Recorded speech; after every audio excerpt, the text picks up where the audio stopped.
soyez les bienvenus à Parole de Grâce, une émission de fortification et d'édification de foi qui s'inscrit dans la vision d'atteindre les non atteints, les moins atteints, les mal atteints. Et nous sommes vraiment heureux de vous savoir connectés.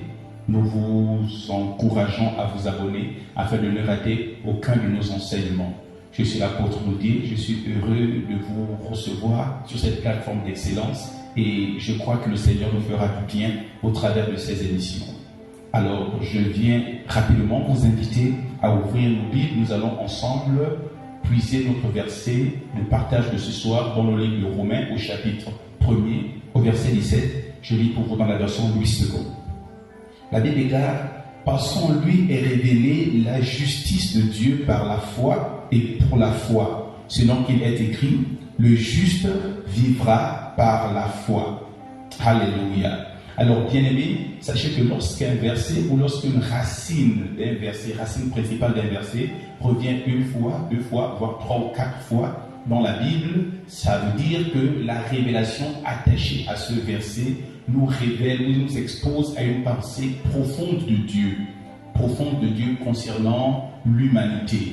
Et nous sommes vraiment bénis par ce passage qui est rempli de révélations. Alors, pour rendre la compréhension aisée, nous allons séquencer ce verset en trois parties. Et chacune de ces parties représentant un mot-clé. Un mot-clé. Parce qu'il faut dire que notre verset de base revient dans le livre d'Habakkuk, dans le livre de Galates, dans le livre de Romains et dans le livre d'Hébreux. Il dit: mon juste vivra par la foi.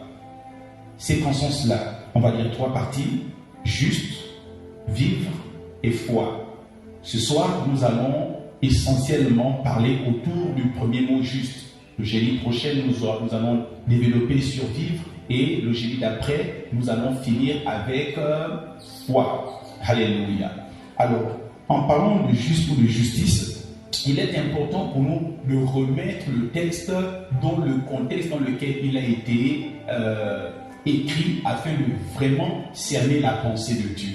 Oui, souvent il nous a été enseigné d'une certaine manière, mais rappelez-vous, bien-aimés, la durée d'un morceau de bois dans de l'eau ne fera jamais de lui un crocodile. Ça veut dire que la durée d'une erreur ne fera jamais de cette erreur une vérité. On nous a souvent enseigné que le juste vivra par la foi. C'est-à-dire que parce que nous sommes justes, nous allons vivre par la foi. Mais c'est pas ce que le verset nous dit.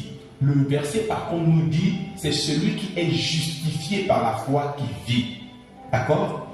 C'est celui qui est justifié par la foi qui vit. Sinon, dites-moi, comment peux-tu être juste pour prétendre vivre par la foi devant Dieu? D'autant plus que les critères de justice, les principes de justice, selon le monde, diffèrent de celui de Dieu.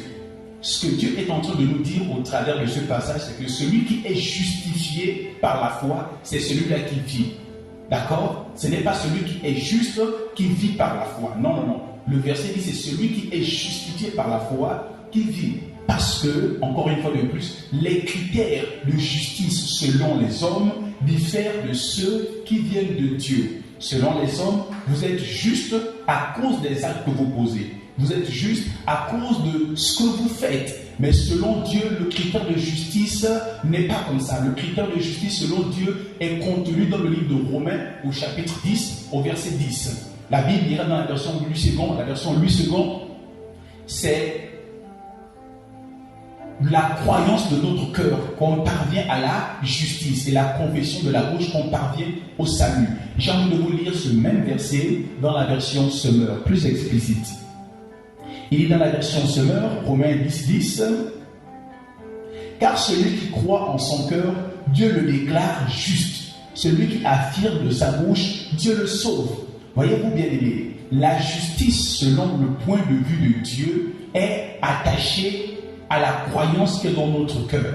Je veux même aller plus loin, d'accord? Bien-aimés, sachez que vous n'êtes pas juste parce que vous posez des actes de justice, mais vous êtes juste parce que votre cœur a adhéré à l'accomplissement de Christ. En d'autres termes, c'est l'état de votre cœur, la croyance de votre cœur qui vous justifie. Et selon le point de vue de Dieu, ou selon la perception de Dieu en ce qui concerne la justice n'est pas la conséquence d'un acte. La justice est une nature qui est basée sur notre croyance. D'accord? La justice est une nature qui est basée sur notre croyance. Ça veut dire que quelqu'un pourrait se poser la question, pasteur, j'ai peut-être fauté, pasteur, j'ai péché, pasteur, j'ai volé, j'ai menti, pasteur, j'ai abusé de quoi que ce soit. Est-ce que je suis toujours juste?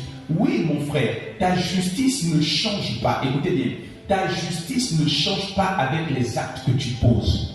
Parce que les actes de justice ne sont qu'une conséquence d'une nature.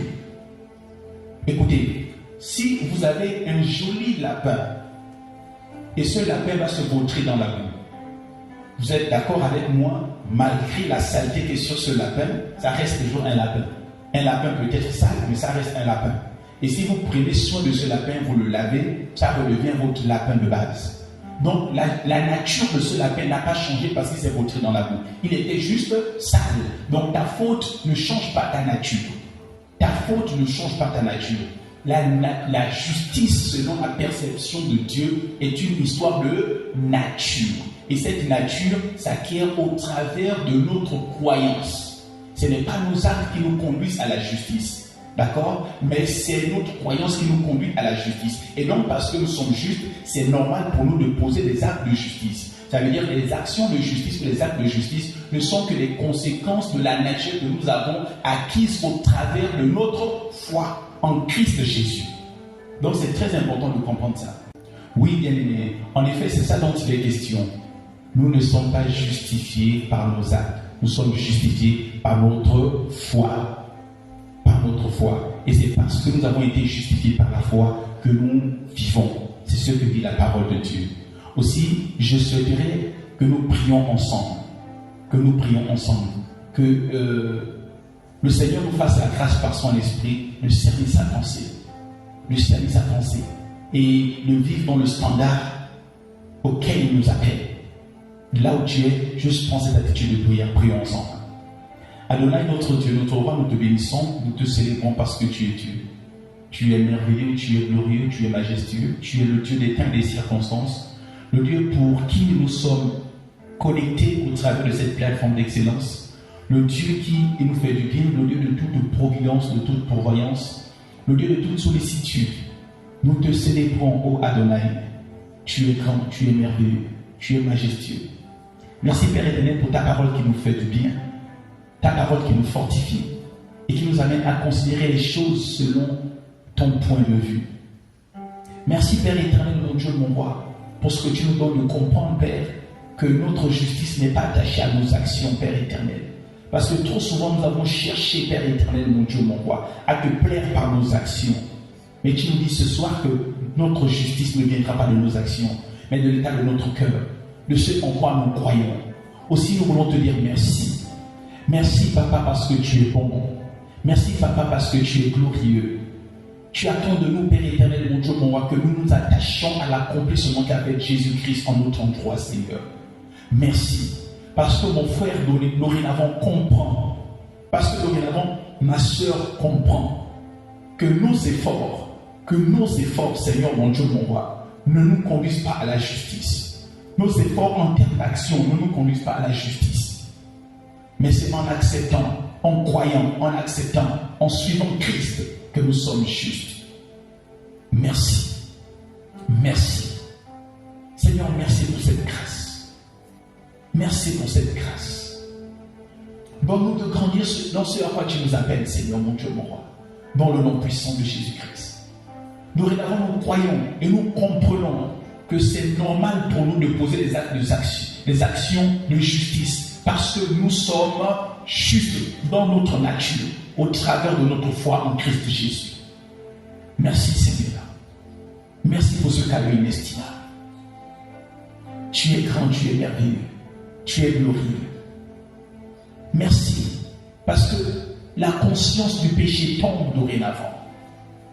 La conscience de la justification selon les hommes tombe dorénavant. Merci parce que tu nous attrapes par la main et tu nous fais grandir dans ta présence, Seigneur. Nous te célébrons, nous te louons. Dans le précieux et puissant nom de Jésus-Christ. Amen. Alléluia. Peuple de Dieu, soyez bénis, soyez vraiment bénis. C'était